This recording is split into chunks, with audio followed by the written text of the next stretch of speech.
Good evening, everyone. I appreciate everyone being here. And thank you very much to the Board of Supervisors, City Council, and of course to the school board. It's our honor tonight to present this proposed budget. I will emphasize it is a proposed budget because we are early in the budget season in terms of understanding all of our information that we may need to understand about state and federal revenues. But of course, at this time of the year, we want to make sure that everyone on our local governments is aware of what our budget expectations are for the coming year. And I think you'll find this situation that Tracy Persinger is going to present in more detail very favorable. I will also, though, on behalf of myself and Melinda Sneed-Johnson, be sharing some of the budget priorities that our board budget committee has helped us guide and has helped us emphasize in this budget. And the first one of those is preserving staff benefits and compensation. The second is preserving all programs for students. So those are big things, big priorities. Those budget priorities are not necessarily in any particular order, but they are our twin priorities.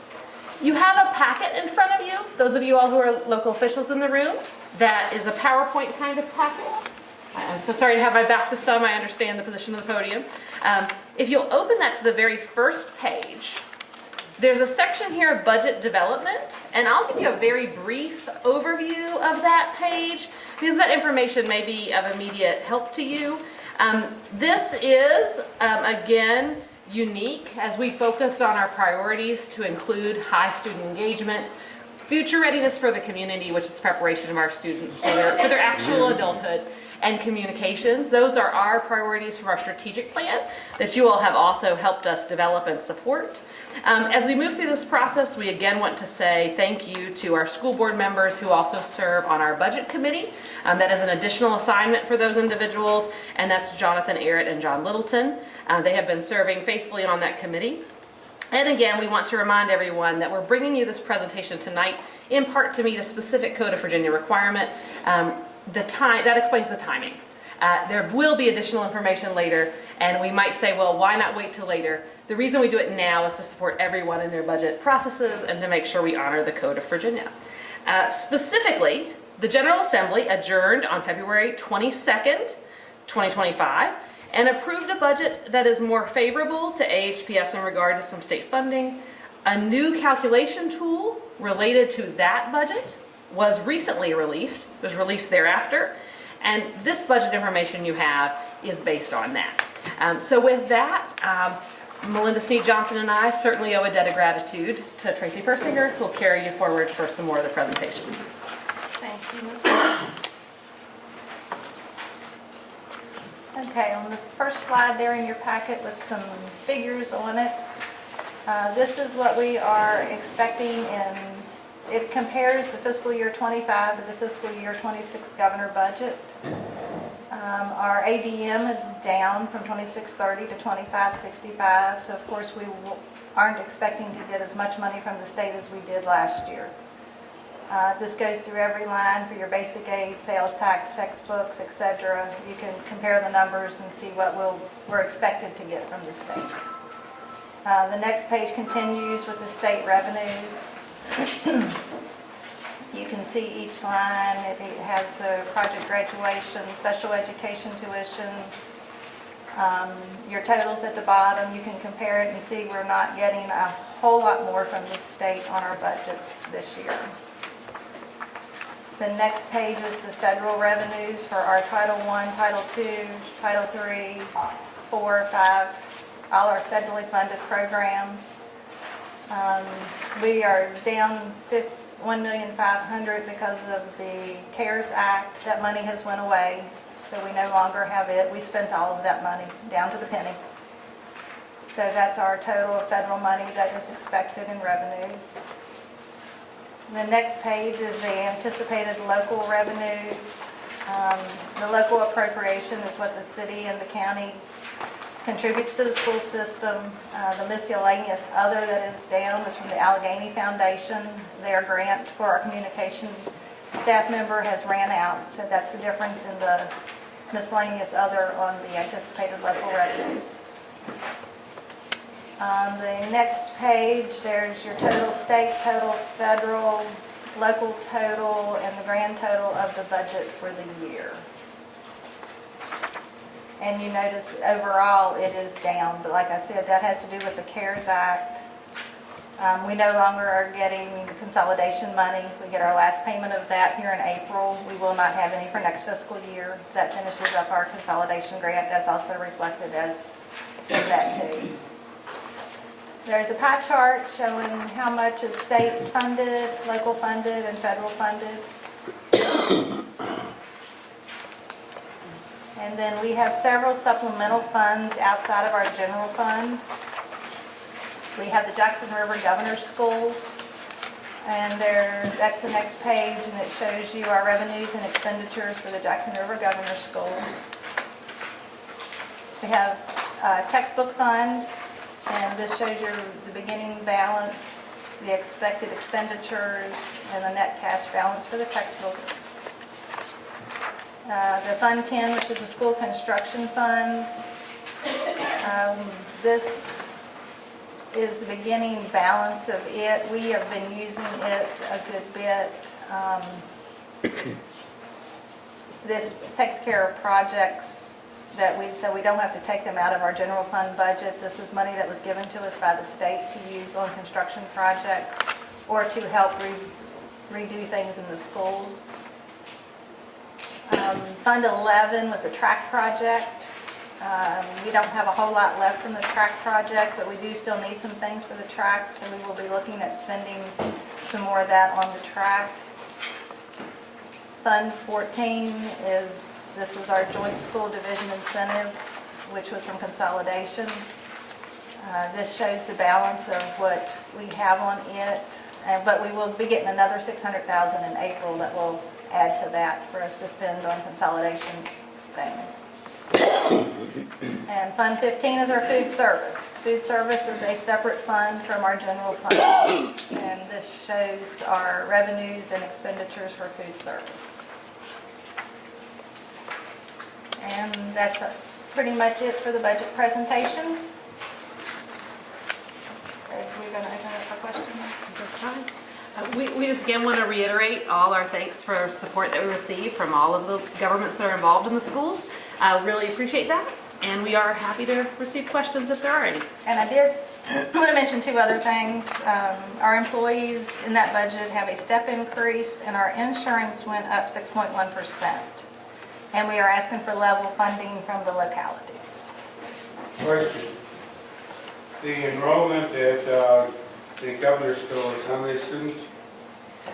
I would actually have to defer that question to Mr. Graham, who's the director of the governor's school, because it involves multiple school divisions. We have increased our overall number of students coming to the governor's school since the pandemic. That number did fall in the pandemic. So does that help you a bit? Well, a little bit. When you say we've increased, do you mean Alleghany County? I do mean Alleghany Highlands, yes, sir. And so that's relative to the pandemic, right? And then, of course, what you see when you look at that governor's school budget page, because we are the largest school division participating in that regional governor's school, we are the fiscal agent for that governor's school. So the superintendency of the governor's school rotates between the school division, but we are always the fiscal agent. So Tracy will always have it as part of the budget. Eddie's not here, right? He is not here. Okay. I'd be happy to get back to you, though. Would you know if the governor's school is near capacity as far as their ability to enroll students? They are not at their capacity. They have a. Even close. I would not believe Mr. Graham would say that they were close, but he is pleased with their enrollment figures and with their overall funding picture. But I can certainly get you some more information from it. Do we have almost unlimited ability to expand the governor's school and absorb almost any student that qualifies to be in? That's a complicated question, because I would not describe it as unlimited. I'll ask any other time. It's all good. It's all good. I wouldn't want to describe it as unlimited, because that would involve a lot of conversation with the governor's school itself and that board. So there's a board that governs the governor's school as well, and Ms. Scruggs Duncan on our board is part of that group. And I think she may have something that she'd wish to add, but in general, the governor's school is set up to take on lots of students, should lots of students wish to participate. we're not seeing that kind of volume of students from any of the participating school divisions right now. Have they changed the curriculum at the governor's school very much from what it was 20 years ago when my 4 kids all went to it?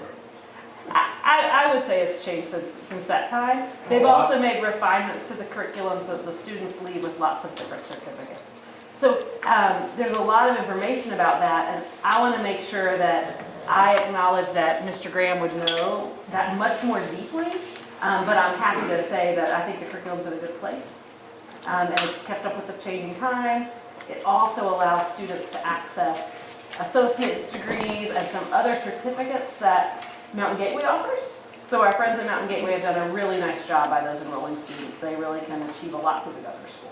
You implied that there was a revenue from the various school districts to the governor's school.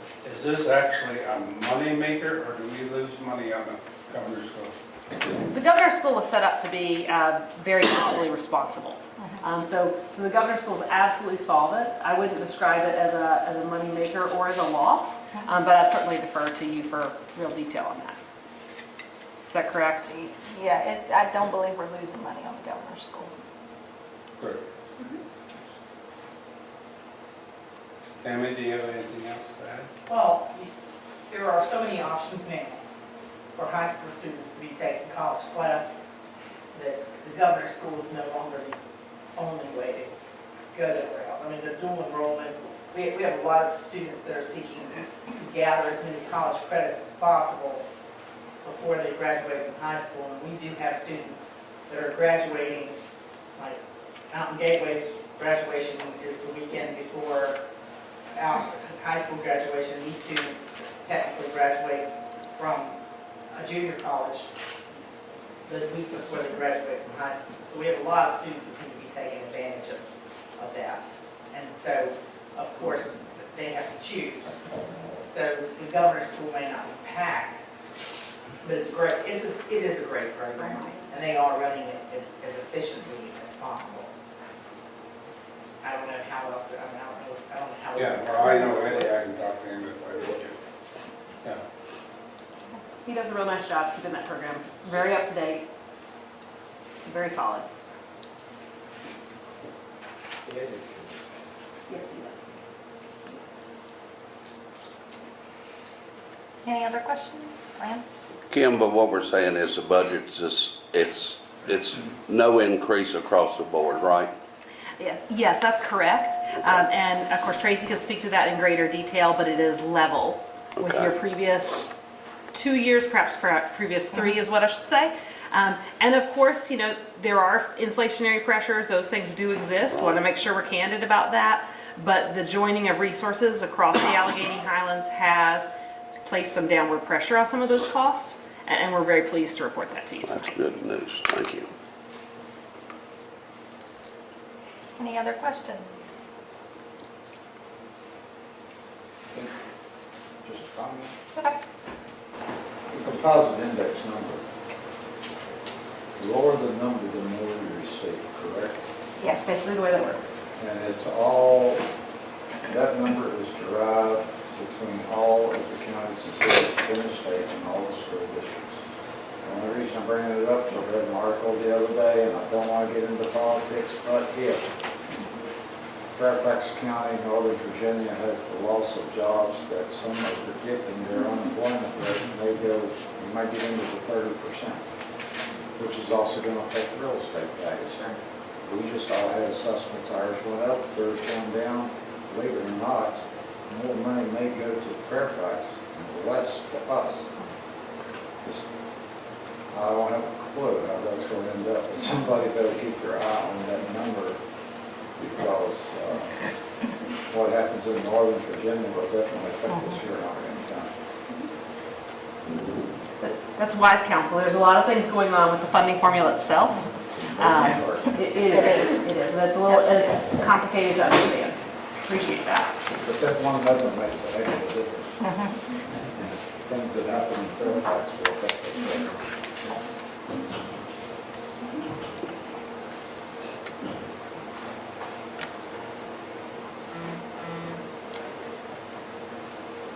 Okay. No other questions? good? Very good? Then the city's gonna, I need a motion and a second for us to adjourn the city part of the meeting.